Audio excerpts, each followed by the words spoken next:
नमस्कार. स्वराजच्या food section मध्ये आपल्या सर्वांचं मनपूर्वक स्वागत.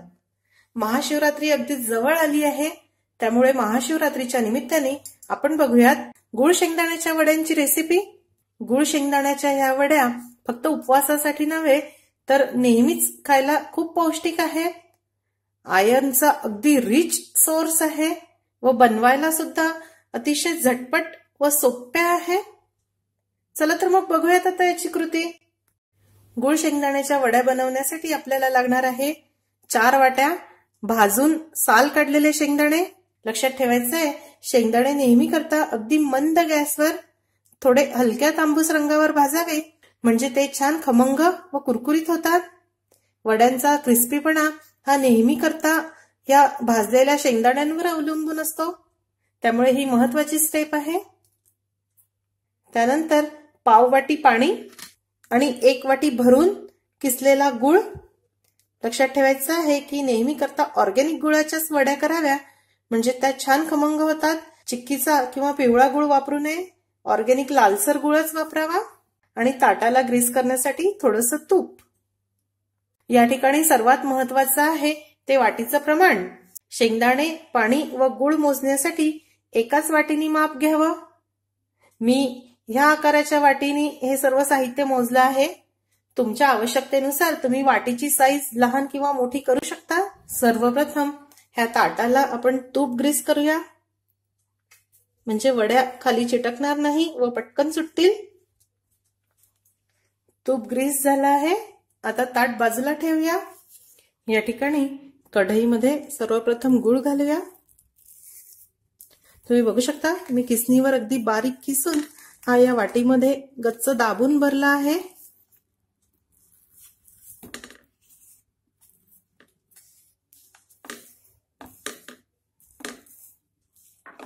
गॅसची फ्लेम अगदी मंद ठेवावी.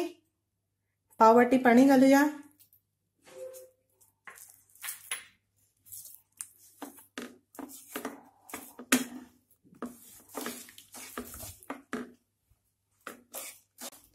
तुम्ही बघू शकता गुळ किसणीवर किसलेला असल्यामुळे अगदी पटकन विरघळतो आहे.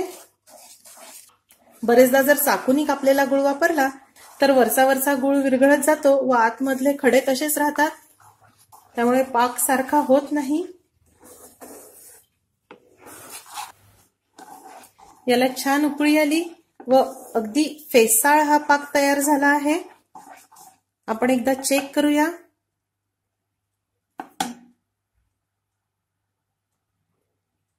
तुम्ही बघू शकता छान एक तार याचा तयार होतो आहे. आता यामध्ये शेंगदाणे घालूया व मंद गॅसवरच हे मिक्स करूया. पाकाचा फेस होऊन तो हलका झाला म्हणजे सहसा एकतारी पाक तयार होतोच, हे ओळखण्याची एक खूण आहे. पण तरी एकदा प्लेटमध्ये टाकून चेक केलेला बरा. हे अजून थोडंसं ओलसर आहे, त्यामुळे आपण थोड्या वेळासाठी हे परतणार आहोत.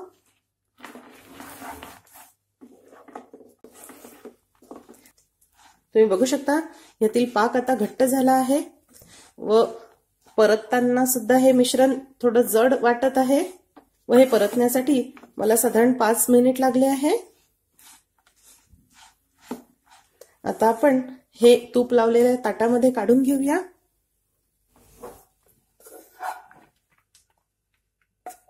हे गरम आहे तोपर्यंत पटकन पसरून घेऊ, कारण थंड झाल्यानंतर ते पसरता येत नाही. ह्या वड्या किंचित जाडसरच कराव्या, फार पातळ करू नये. या ठिकाणी प्लेटच्या बॉटमला थोडं तूप ग्रीस करून घेतलं आहे. त्यांनी आपण याचा सरफेस थोडा इव्हन करून घेऊया.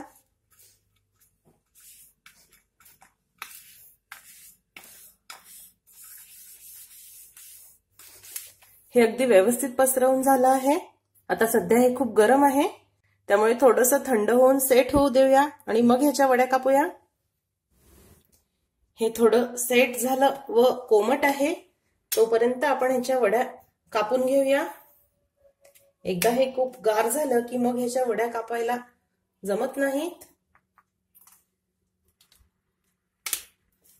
अख्ख्या शेंगदाण्याच्या वड्या असल्यामुळे ह्या खूप सारख्या पडत नाहीत, थोड्या ओबडधोबडच येतात.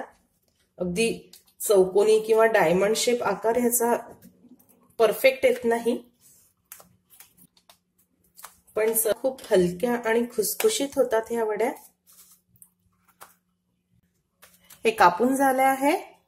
आता वड्या पूर्णपणे थंड झाल्यानंतर आपण ह्या ताटामधून सोडवून घेऊया. लक्षात ठेवायचं आहे की गरम असताना वड्या सोडवण्याचा प्रयत्न करू नये, त्या तुटतात. हे पूर्णपणे थंड झालं आहे. आता आपण हे सोडवून घेऊया. उलटण्याने अगदी हळुवारपणे ह्या वड्या काढाव्या. तुम्ही बघू शकता किती छान सुबक ही वडी झाली आहे. आता अशा सर्व वड्या मी सोडवून घेणार. अतिशय हलक्या व कुरकुरीत अशा शेंगदाण्याच्या वडी तयार. तुम्ही बघू शकता आतमध्ये सुद्धा किती खुसखुशीत आहेत. ह्या वड्या उपवासासाठीच नव्हे तर मुलांना शॉर्ट ब्रेकला देण्यासाठी सुद्धा खूप पौष्टिक आहेत. तुम्ही नक्की करून बघा. आणि तुम्हाला जर माझी आजची रेसिपी आवडली असेल तर रेसिपीला लाईक करायला व शेअर करायला विसरू नका. माझ्या चॅनलला सुद्धा नक्की सबस्क्राईब करा. अशीच एक छानशी रेसिपी घेऊन भेटूया स्वराज आर्टच्या पुढच्या भागामध्ये. तोपर्यंत चवीने खा आणि निरोगी राहा.